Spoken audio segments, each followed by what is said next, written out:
Hello, everybody, and welcome to another great episode of My EdTech Life. Thank you so much for joining us on this wonderful day, and wherever it is that you're joining us from around the world. Thank you, as always, for all of your support. We appreciate all the likes, the shares, the follows. Thank you so much for engaging with our content and sharing our content around social media. That really means the world to us. As you know, we do what we do for you to bring you some amazing conversations with amazing guests so that way we may continue to learn from one another, both professionally and personally as well. And of course, this mission wouldn't be made possible if it weren't for our amazing sponsors. So thank you so much to Book Creator, Eduade, Yellow Dig, and Peelback Education for your support in our mission. And I am excited about today's show. As of course, I always am excited about every show because I get to talk to some amazing educators, creators that are out there doing the work, that are out there helping educators and are just everywhere at conferences. And of course, today's guest is pretty much all of those because it seems like she is everywhere. And that is something that is fantastic. I've been following her on LinkedIn for a very long time. And I would love to welcome to the show today, Lindy Hockenbary. Lindy, how are you doing? I am great. I'm so excited to be here. I'm a longtime listener of My EdTech Life podcast, and it's great to be on the other side and be on the podcast. Yes. Well, I'm excited that you're here too. And of course, I know we talked a little bit pre chat, and I know you've got some exciting things too that you are working on. And that really gets me excited too, as well. So maybe we'll share a little bit of that later on in the conversation. But before we get started, Lindy, for our audience members, if there are any that are out there that may not be familiar with your work yet or having connected with you yet, can you give us a little brief introduction and what your context is within the education space? Absolutely. So my name is Lindy Hockenbary. Hockenbary's a lot. So shorten that down. If you think of the Lindy Hop, I am the Lindy Hop. You can just shorten that down. Everybody's always like, well, do you do the Lindy Hop? I'm like, no, I don't. You don't want me to dance. But it is a really good way to remember my name. I have spent my career in education. I started off as a middle school, high school CTE teacher. I taught business and family consumer sciences. And when I taught business, my classroom was a computer lab. And this was in the mid to late 2000s before like laptop currents were a thing, Chromebooks didn't exist. So when I say my classroom was a computer lab, it was literally a computer lab, like 25 old school desktop computers with the huge towers and the really deep monitors that took up almost my entire classroom in little tiny rural Montana. So using technology as a learning tool always came natural to me because I always had that quote unquote one-to-one environment. I had never heard that term at the time, but that's now, the term where every kid had a device in my classroom. And in fact, I love this little tidbit. My classroom was the only device access that the 7th through 12th graders had was my classroom. So because the other end of the building was the K6 and they had a computer lab, but the 7th through 12th graders weren't allowed to use the K6 computer lab. So the only computer lab they had was my classroom. So I constantly had the seniors coming in my out of my classroom, typing their scholarship applications and their college applications and doing their AP English work and such, because that was the only option that they had. And that then led me into a career in EdTech. I worked as a technology integration specialist.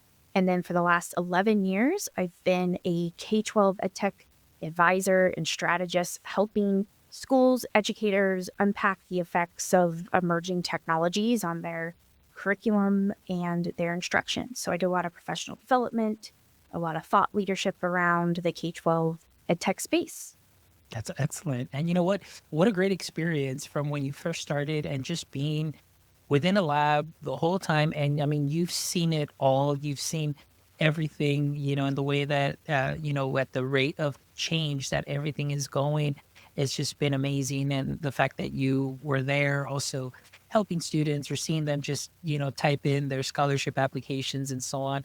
I mean, a lot has changed now. And I know that you know that for a fact because I know that you are at pretty much almost every major conference and a speaker. And again, if you do not follow Lindy on LinkedIn, please make sure you do so, as because she really shares some important things. She shares obviously the work that she's doing at conferences, but also the thought leadership aspect of it, just profound questions that are out there that are definitely very engaging. But Lindy, I want to go back a little bit here, and your experience that you mentioned, working, going from classroom to tech integration specialist, and of course now professional development and being able to help other districts, other campuses, and at that conference level.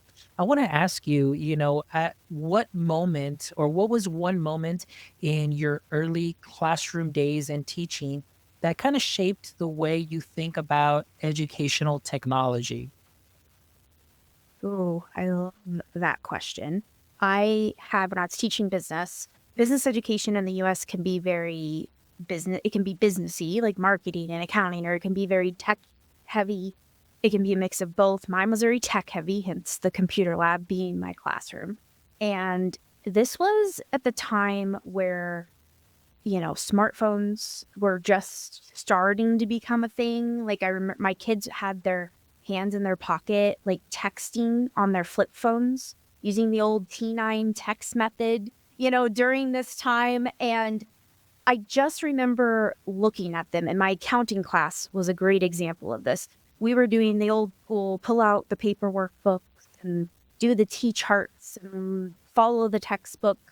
And I looked at this group of kids from rural Montana and I went, you know what?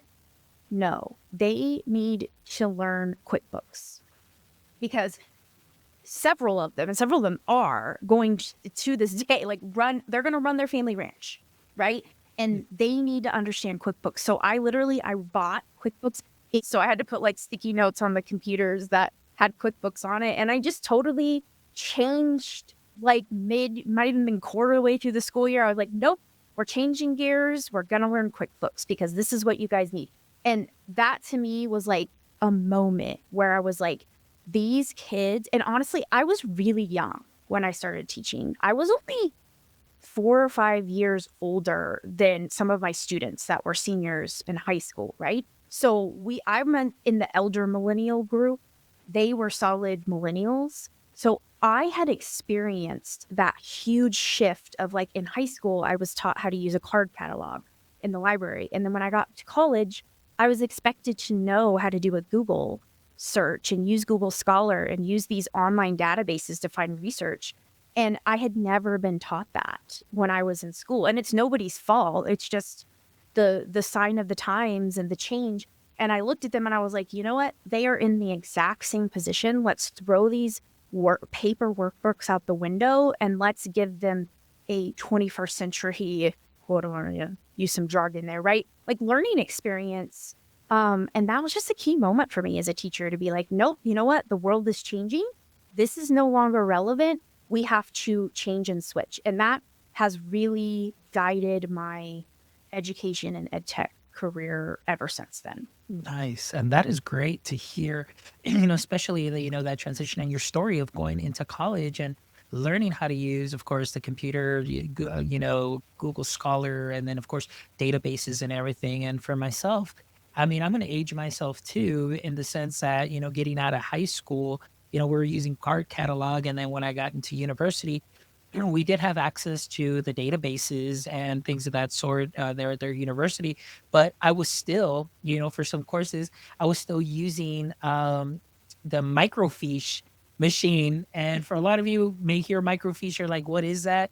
It's really essentially But like film that you're putting in into this projector, and you're still seeing like articles from magazines or newspapers and things of that sort. And that was more for my history class and courses and so on. So definitely, like you said, a sign of the times as far as how much has changed from even now, being out of university for a while now. Everything is changing continually. And I think, the fact that you looked at this in that lens, I don't I must commend you on that, because I think sometimes, we can get so busy with our pedagogy and what we're doing and curriculum that we just kind of stick to that. And we really sometimes educators may not look forward to what is coming or what is already there, and that our students might need just a little bit of change in the way that they're receiving those learning experiences. And Well, yeah, we're going through that right now. We're going through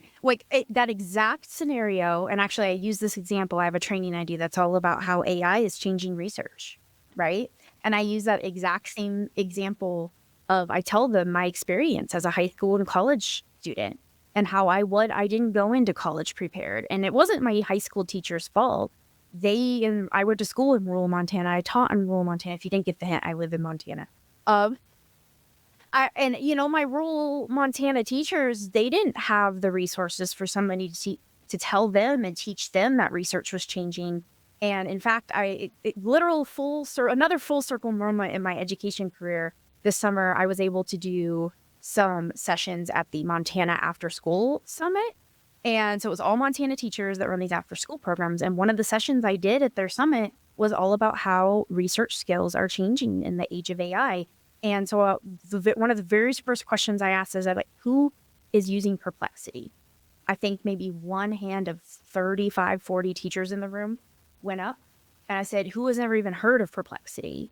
Almost every single hand in the room went up. And I said, that's that pivotal shift. We're literally living through that right now. If you're a high school teacher and you're not even talking, even if you don't have access to the technology, talking and having the conversations with your high school kids about how research is changing and how to use tools like Perplexity and Elicit for research, you're not preparing them for, it doesn't matter if they don't go to college, you're not preparing them for whatever path they take when they leave your classroom.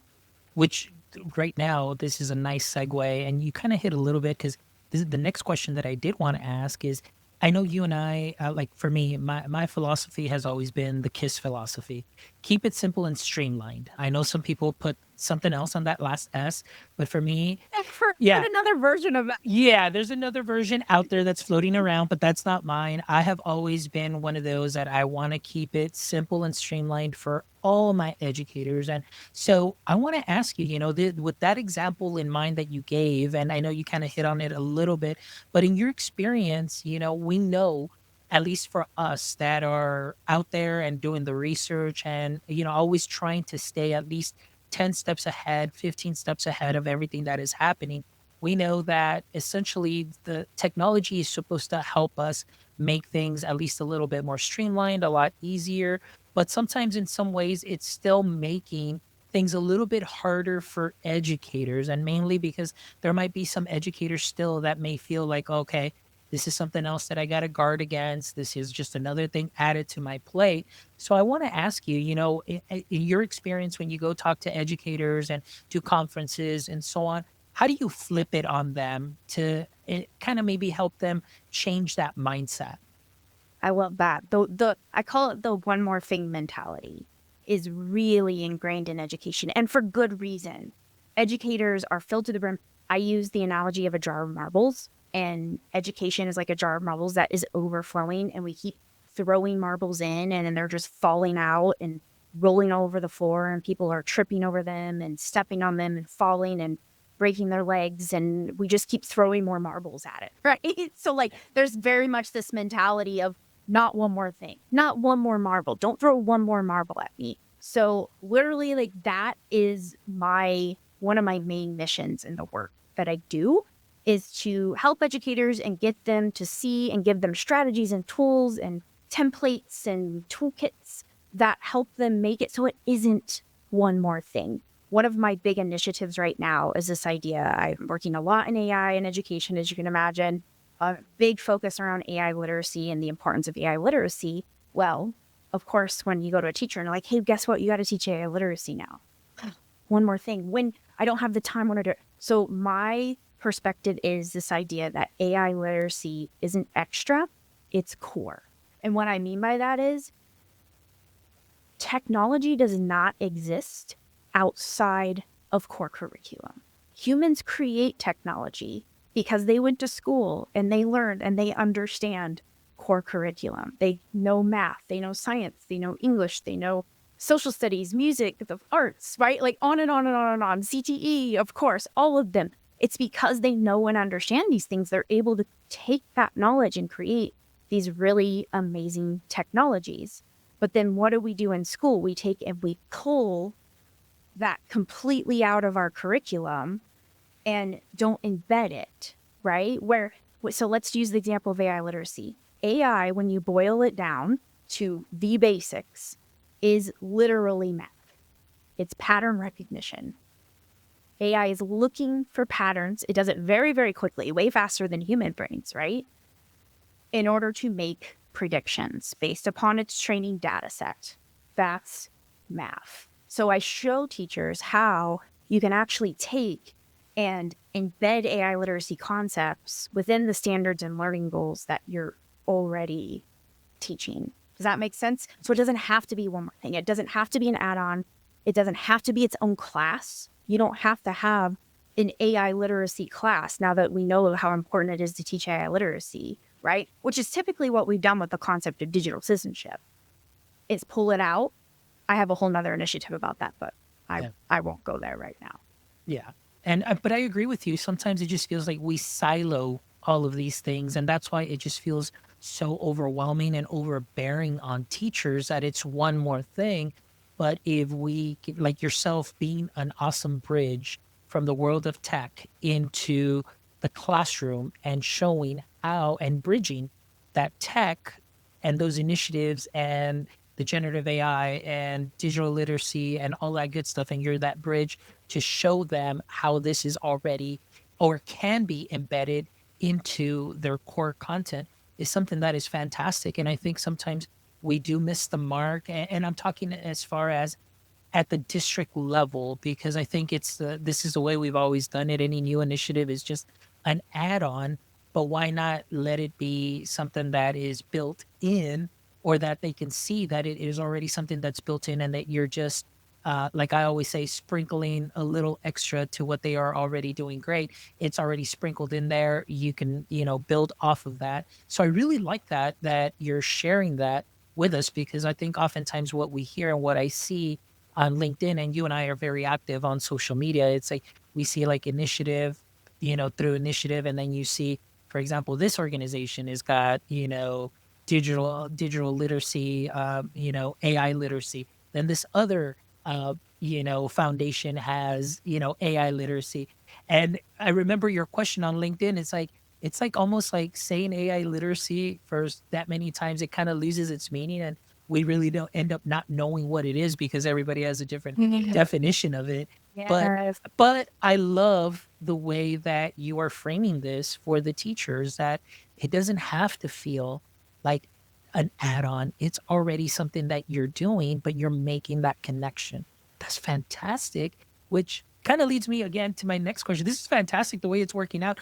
Full disclaimer, I did not send her any questions, but it's just working No, out great as far as, our conversation. But, Lindy, you have done, and again, I sing your praises, because you have been doing so many great things. And I know once people connect with you on LinkedIn and we share all your links, they're going to see, your experience and the wealth of knowledge and the wealth of work that you're putting out there. But I know that you do help teachers and in schools, trying to make, I guess, learning real, and especially with technology. So I want to ask you, what does real learning now in 2025 look like, especially with generative AI in the mix? I love that question. If you follow me, one of the things I love to talk about is assessment and redesigning assessment. I've been talking about this for years. And then now generative AI, especially, and agentic AI really is forcing us to really have to redesign assessment. And let's not lie, like we've needed to redesign assessment for a long time in K-12 education. Of course, I'm very much generalizing and stereotyping a bit, but in general, there's pockets of success out there. But in general, we really need to rethink assessment. So in terms of like, how do we make learning real in the age of AI?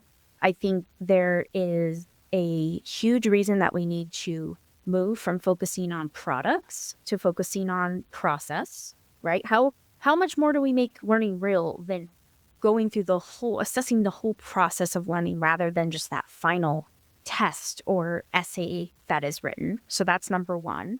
And then part of that too is adding in the authentic student experience is voice reflection is huge. I like to call it x-ray vision for teachers, because think about it. When you hear a student explain something, what do you understand about photosynthesis or mitosis or I just watched the new Frankenstein movie on Netflix. What are the undercurrents of the Frankenstein book or whatever it is, whatever topic you're teaching, right?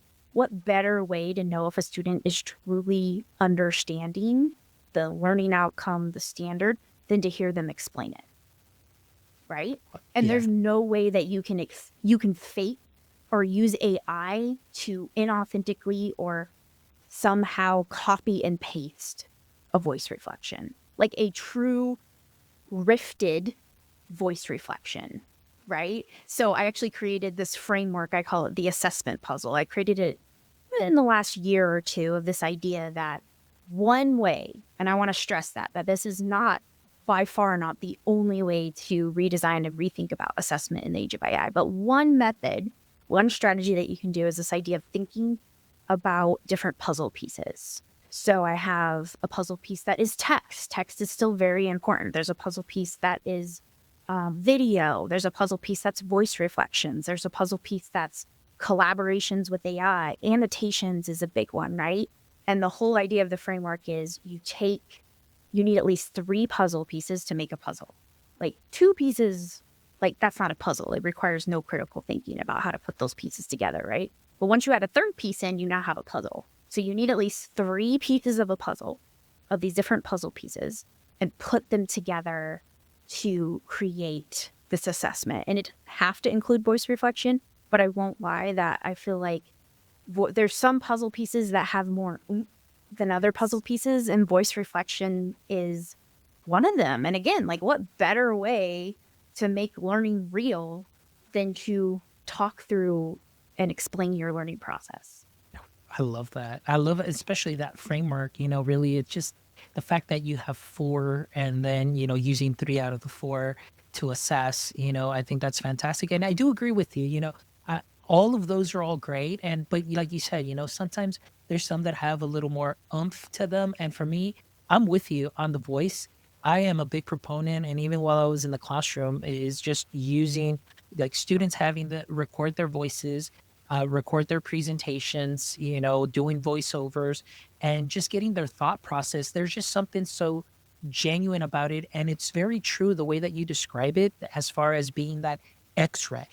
Because one thing is for them to, and again, nothing against writing, the writing is an important component too.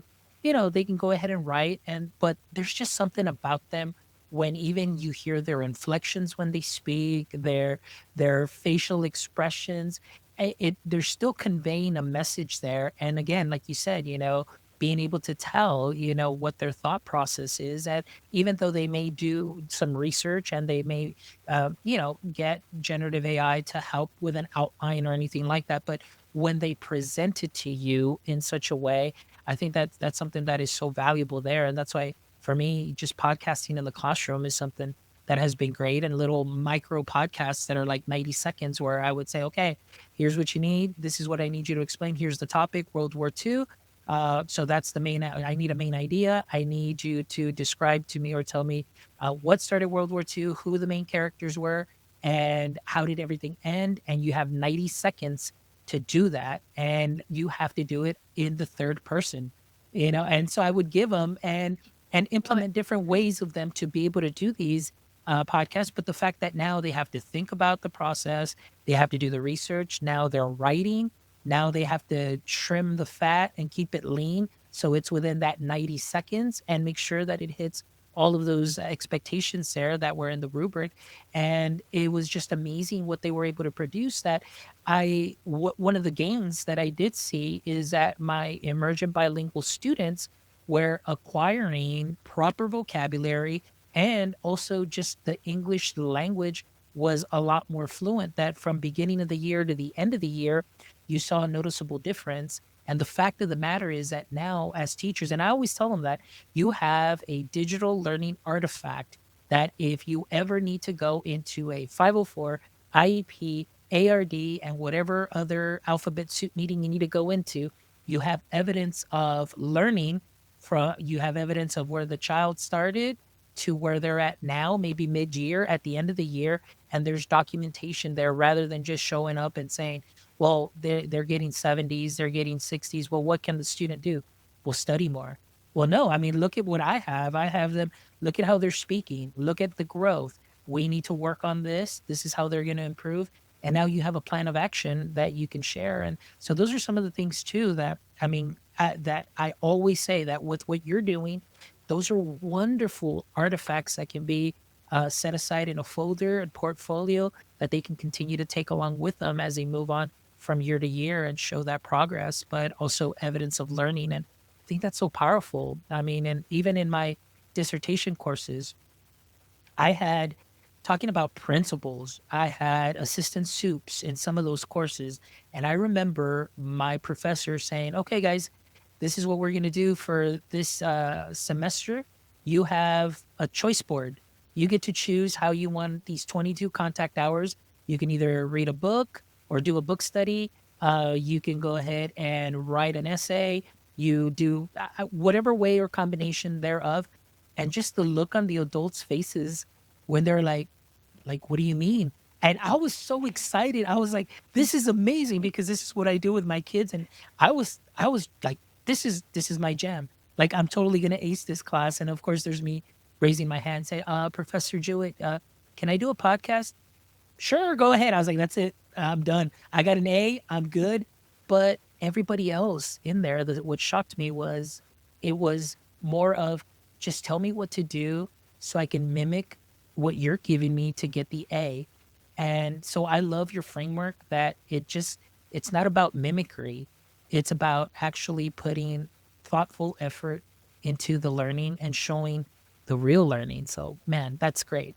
That is great, Lindy. Yeah. That's Your example of a podcast is literally one of the examples I have in my assessment puzzle toolkit that expands on this framework. Is so one of the ELA examples is record a podcast informally reviewing a book, include a visual cover image for the episode too. So again, that's bringing in those different puzzle pieces, right? We've got the visuals, that's important, but not just the visuals. There's text layer there, but then adding that audio, that voice reflection over the top of it, like perfect. And you said it, it's genuine. It's genuine. And what's the conversation around AI right now? Not just AI in education, but AI in general. AI slop, mm, right? Is the new, if you haven't heard this, actually named the title of my assessment puzzle toolkit is Tired of Student AI Slop, Solve It with the Assessment Puzzle Toolkit. Because there's literally, it's such an issue both in education and the workforce right now that we've come up with this pop culture term to describe this inauthentic, this non-genuine production of information that you can now do with mostly generative AI, right? Voice reflections, annotations, that's genuine, that's authentic, that's real learning. I love it. I love it. That is fantastic. All right. So here's my next question to you, Lindy, because I'm always curious too, and especially with somebody like you that gets to visit so many schools there in your area, but also I'm obviously presenting many times and you have different teachers that come in. So from your vantage point, what might still be some of the biggest misconceptions that are out there that teachers are holding on to about AI? Oh my gosh, where do I start? The amount of misinformation and misconceptions out there is huge. We're chipping away at it slowly. Culture doesn't help, pop culture doesn't help, social media doesn't, right? And like furthering that those misinformation, those misconceptions. I think one of the big things I'm trying to get across is that we lump, and I'm guilty of it because it's easy, right? We say AI in education. And that's a lot. That encompasses a lot. There's so many different branches. So one of the things I'm working on right now is trying to pull those branches out and be like, okay, we have this, we're in AI in education, we're both teaching with and about AI. We're also learning with and about AI. and defining what those mean, right? So when we say AI literacy, we're learning about AI. We understand how the technology works so that we have foundational knowledge to be able to critically evaluate the outputs of this technology and the goods and bads of the technology. But then you have like this idea of teaching with AI, and that's where teachers can use it to save time, produce greater, faster, better instructional materials, right?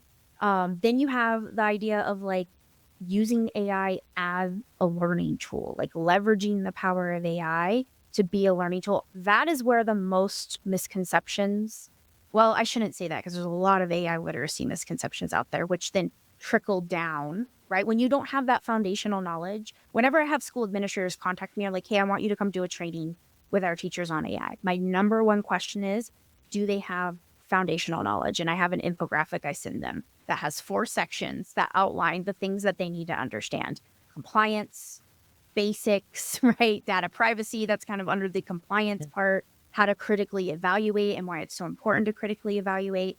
And I tell them, I'm like, if your teachers don't have this, then we can't move forward and do any like teaching with AI or learning with AI until they have that foundational knowledge. So that's number one. But then the misconceptions when you get into the using AI as a learning tool, it's huge. There's the misconception that if we're going to do that, then that means that students are staring at screens all day and we're just getting rid of every other pedagogical best practice out there. And that's not the case at all. In fact, one of the trainings I do is I model to teach. I'm big on modeling and putting teachers in the student's shoes. And I actually have them experience a lesson where we don't start with AI at all. We actually start by looking at a Google Arts and Culture gallery and a piece of paper, and them writing, good old pen and paper, them writing down the things that they see in the Google Arts and Culture collection. Then we do collaborations with humans. We talk to each other. What were your observations? Oh, I didn't notice that. You're right, though. I did notice you. Oh, yeah. And they edit, right? Then we go into like the collaborations with AI. Like, hey, now that you've had this initial information, this is an optional piece that can, it's not necessary. You don't have to do it, but guess what? It can further expand your learning to go have this one-on-one conversation with an AI chatbot, right? To be able to translate it into Spanish if you're a multilingual learner, or, right? Like, take your prior knowledge as well as the collaborations and reflections that you've just written on your paper and build on that. But then again, we don't stop there. Then from that point on, then we evaluate. They go through and they fact check everything because they have to fact check what they saw. They have to fact check the conversations they had with their fellow learners. They have to fact check the outputs from the AI, right? So really, this model AI lesson I'm doing, a teeny little piece of it is actually using AI. And then one more thing, it was a lengthy, you open Pandora's box for me, is you're not just using any tool as a teacher, right? Like, we're not going to ChatGPT. We're using a tool that is school approved, that's compliant, and 2 more really important factors there in choosing a tool to use AI as a learning tool. That's a huge misconception, is you need a tool that is guardrailed and that has a teacher dashboard so the teacher can see. So the guardrails make sure that that AI isn't going off the rails or giving outputs that are deemed not school appropriate or giving misinformation, right? Like, it has the guardrails around it. And then the teacher dashboard allows the teacher complete control and visibility into everything that's going on with the students having those interactions.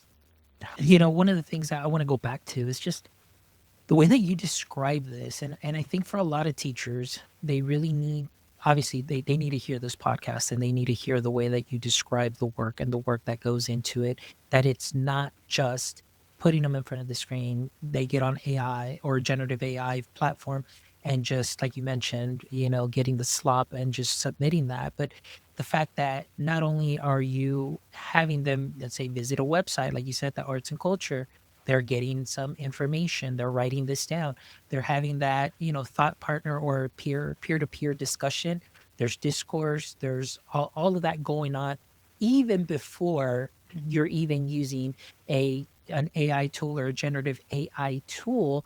I think that that is something fantastic because I think honestly, some of the biggest misunderstandings that are out there, I think is just that teachers just say, well, I mean, we don't want to use AI because they're just going to get on the screen, get whatever's on ChatGPT. But the way that you modeled this and explained it, and going back even to when we were talking about AI literacy, like some of these components, some of these things are already embedded within that content as far as the way we do things that can tie into the technology. And so I was really taken back and just like, this is amazing. And a lot more people need to hear this. So I know that that's definitely going to be a great soundbite for me to share about this because it's just fantastic. So now, one of the things too that I did like is that you said, it's not just any tool that you're going to use, but that you do provide that, I guess the major suggestions of what using a tool that obviously there's compliance, there are guardrails,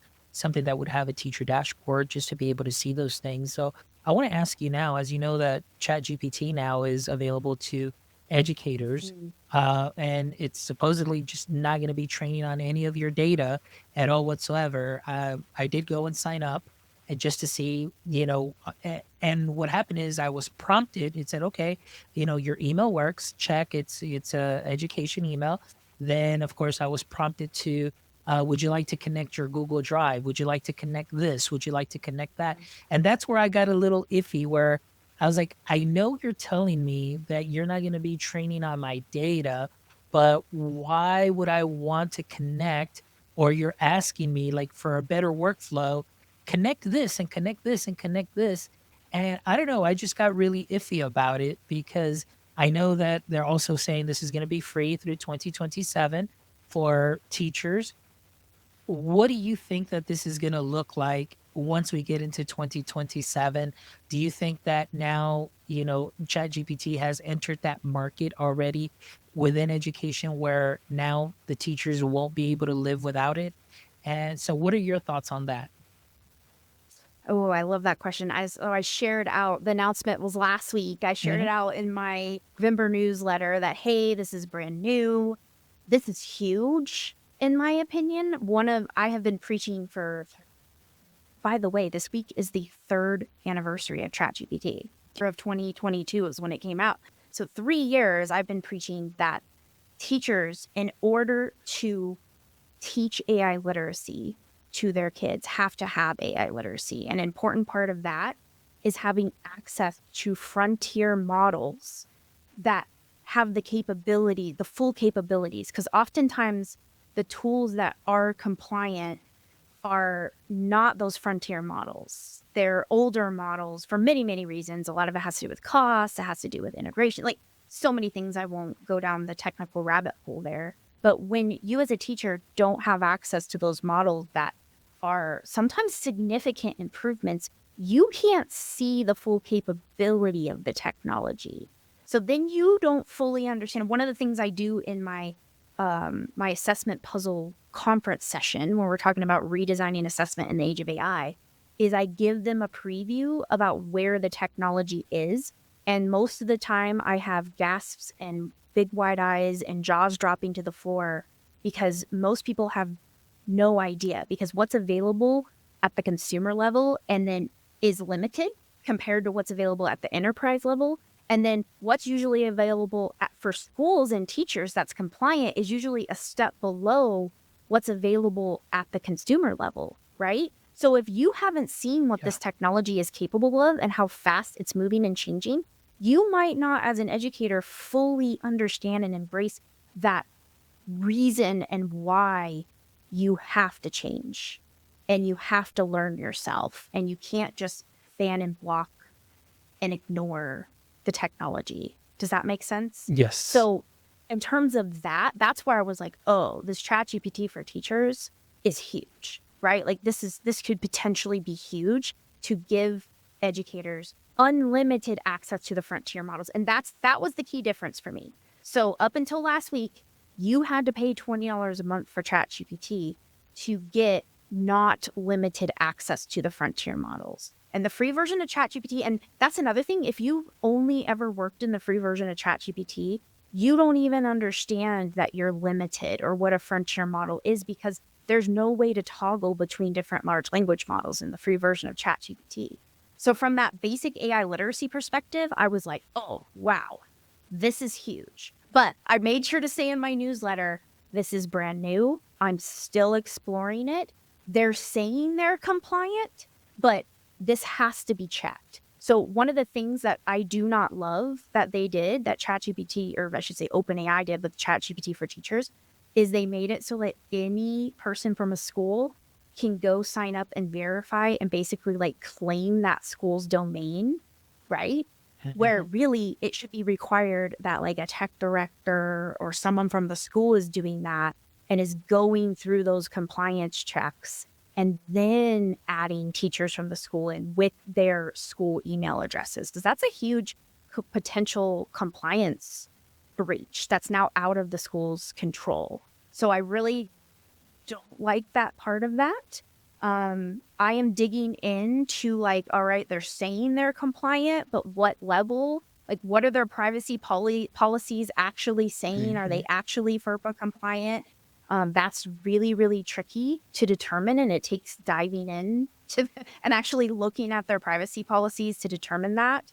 So, moral of the story is, I think it's a huge potential win, but still a lot of unanswered questions, only being a week into the release. Yeah. Does No, that and answer your question in a yes, roundabout way? absolutely.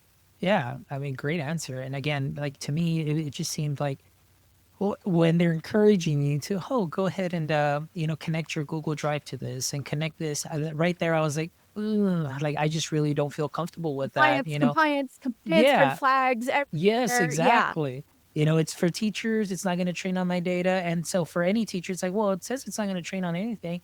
Sure, let me go ahead and just go ahead and add my Google Drive to it. Where I was like, well, wait a minute. Do you own that Google Drive? That really belongs to the district too, as well. Because it's part of their domain. And like you said, there are other things out there that we may not know about, and how maybe there might be some data that is still being used. So again, just proceed with caution. That's what Lindy and I say. So just make sure that do your research and do your thorough research yourself too before using, and just to make sure that everything is good. Now, Lindy, as we kind of start wrapping up a little bit, I did have a couple of questions here. As far as I know, you did mention, you are coming from Montana, so I know that probably there's a lot of rural school districts that are out there in those areas. So I want to ask you, because I mean, obviously I live in a different demographic here than in a rural area, but what is it that you see that are some unique challenges for the rural communities, the educator communities? What are some things that they face as far as adopting AI, maybe beyond the budget, things of that sort? Where do they stand? What do you see? Oh my gosh, where do I start? This is my life. This is how I got in to EdTech. Well, not exactly, but kind of. I got into the work I'm doing right now with EdTech. Was to support those small rural schools, because I was there. I was a teacher in a rural school, and I knew how it's sometimes impossible to even get technical help, let alone instructional help. So there's that. But for me, the biggest thing with the small rural schools is they don't have the manpower to work through things like compliance. That I mean, honestly, that's number one problem right there, is compliance. So then you've got teachers that are like, hey, I want to do these things, but I have to have access to technology tools, and they're going, well, either we don't have the staff to review them and determine if they're compliant, and or we don't have the budget for them. And then the teacher feels like their hands are tied, right? And then that kind of leads to burnout. When you as a teacher feel like, hey, I'm not doing right by my students, I'm not preparing them to for their future, and like I know that, but I feel like my hands are tied, that's a really hard place to be as a teacher. So that, honestly, that's for me number one. I also think the misinformation and the fear mongering. is another one. And don't get me wrong, like I am very anti fear mongering. I think that fear mongering is very not productive, but sometimes people take that to mean that I am just pro tech everything and pro AI everything. And I tend to take the cheerleader perspective because that's my job. I want teachers to feel like what we were talking at the beginning of like tech isn't one more thing. It can be easy. It can be seamless, right? We can do this and we have to do this for the sake of our kids. But that does not mean that I'm still not making sure that I am recommending tools that are compliant, that are safe, that are secure, that are guardrails, right? That have teacher dashboards, Yes. etc. And that's the part where, again, when you don't have the resources, manpower and budget being the two, right? Time and money, the two big major resource limitations in education, then you don't even have the ability to touch the technology and interact with it or do it. And then you've got this misinformation and fear mongering, and there's nobody there to help push against and be like, actually, no, actually, that's not true. Or actually, that's not how this tech works. Or, you know what I mean? Or not only push back, but go, oh, no, you're right. That is a legitimate concern, because there's a lot of legitimate concerns that we need to discuss when it comes to AI in particular and tech in particular. Excellent. All right. Great answer.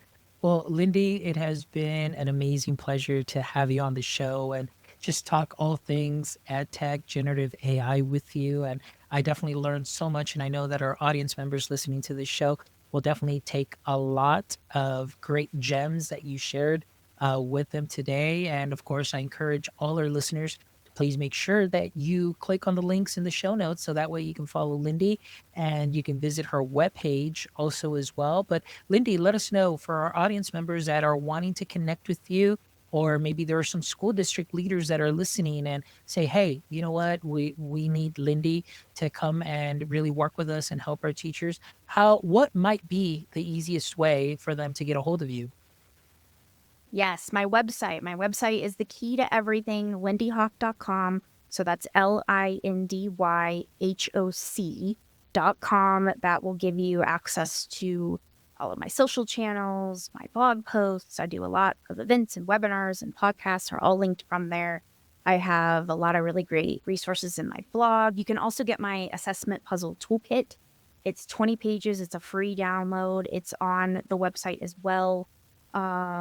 Yeah, you can reach out to me. You can contact me. I'm active on socials. That is the key. LindyHoc.com.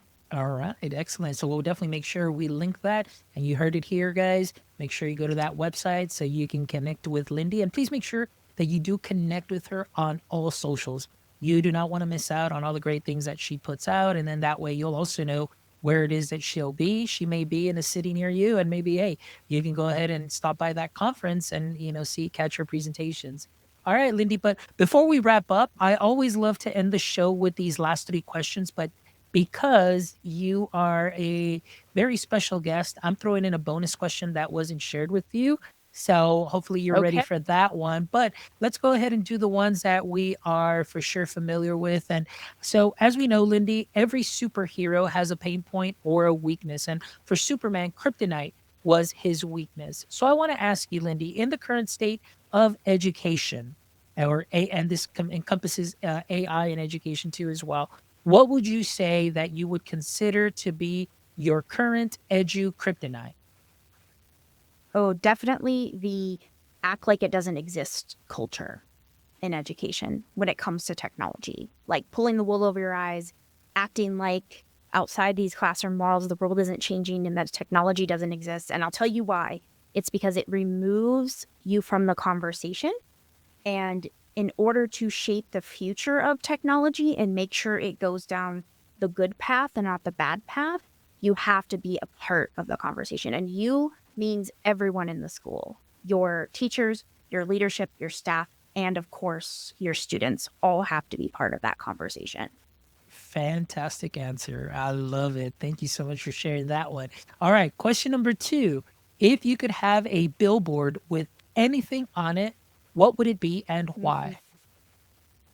Oh, so this is, I told you I kind of got into this early and I was like, I won't go there now. But one of my initiatives is this idea of that we have need to reboot civics. So my billboard would say, reboot civics. There's no such thing as digital citizenship. It's just citizenship, because AI is pushing us into this realm where it's not just digital. And the mix of being a good citizen and digital citizenship is getting very intertwined. And think about it, like the way that you interact with AI is so much grounded in your values and how you consider your civic responsibility as a member of society. Fantastic. That is a great billboard. Love it. All right. Next question. If you can trade places with a single person for a day, who would that be and why? Ooh, I love that. My husband and I actually talk about this fairly often. It would be a someone in a philanthropic position, especially like a philanthropic woman.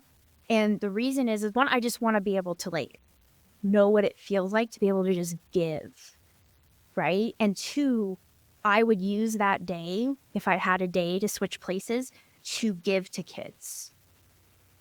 I would give to Love it. schools. I would give to kids. I'd give to makers, all the things I would give to kids. Nice. Love it. Love it. All right. And here's my last question for you. And I think that this is something that's very fitting, based on the conversation that we just had. So I want to ask you, if you had the opportunity, or actually, I should say, the power to give every teacher in America one tech superpower that they don't currently Ooh, have, but I'm not talking about a tool, I'm talking more maybe yeah. like a mindset or skill, what would that be and why? Oh, it would totally be what I was talking about at the beginning of the episode of being able to take technology and everything, the idea of algorithm, social media and social media algorithms and how AI works and embed that into what we're teaching because it fits so perfectly and it's so relevant to all of our lives, but especially Gen Z and Gen Alpha, which are all K-12 kids are either Gen Z or Gen Alpha right now, right?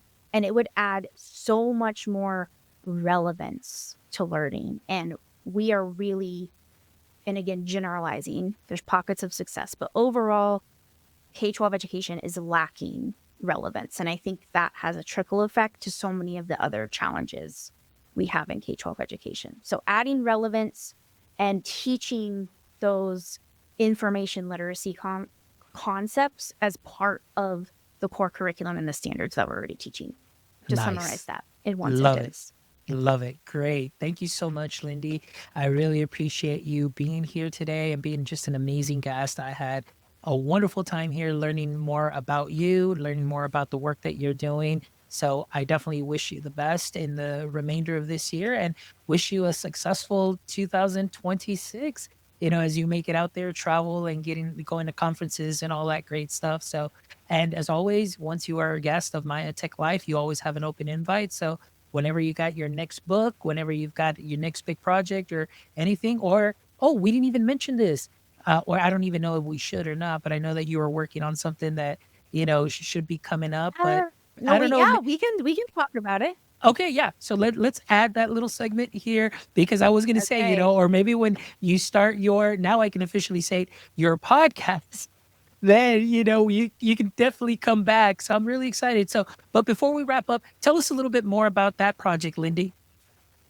Yes, I'm super excited. I've been working on this for a long time. I am starting a podcast. It's called Make EdTech 100. If you follow me, that's kind of my tagline is this idea of let's make EdTech real. Let's talk about real strategies. Let's talking about what's happening in real classrooms, real stories from educators. So yeah, if you go to my website, lindyhoc.com, it's not up there right now, depending on when you're listening to this. This is Thanksgiving week, November 2025, but soon. Like I should have it up there in December by the end of 2025 for sure. You'll be able to see my Make EdTech 100, and it'll be on all of the podcast platforms too. So you can always search there. Love it, love it. Yay. You heard And it I here yeah, first. you're you're already on tap to be on there. So I'm gonna get to Awesome. interview you. We're gonna switch positions. All right. I love it. I love it. Well, you heard it here, guys. I mean, is there really anything that Lindy can't do? So this is fantastic. So thank you, Lindy. I really appreciate it. And again, for all our audience members, please make sure you click on those show notes. Make sure that you go to lindyhoc.com. Make sure that you follow Lindy on all social media. I promise you, you're going to definitely enjoy all the content that gets put out there, and you're going to definitely learn from it and engage with it. So again, she is fantastic. And again, for our audience members, also please visit our website, myedtech.life, where you can check out this amazing episode and the other 340 plus episodes, where I promise you, you will get a little golden nugget from that you can already sprinkle into what you are already doing great. And again, this wouldn't all be possible if it weren't for our sponsors. Thank you, Book Creator, Eduate, Yellow Dig, and Peelback Education for your support. And until next time, my friends, don't forget, stay techie.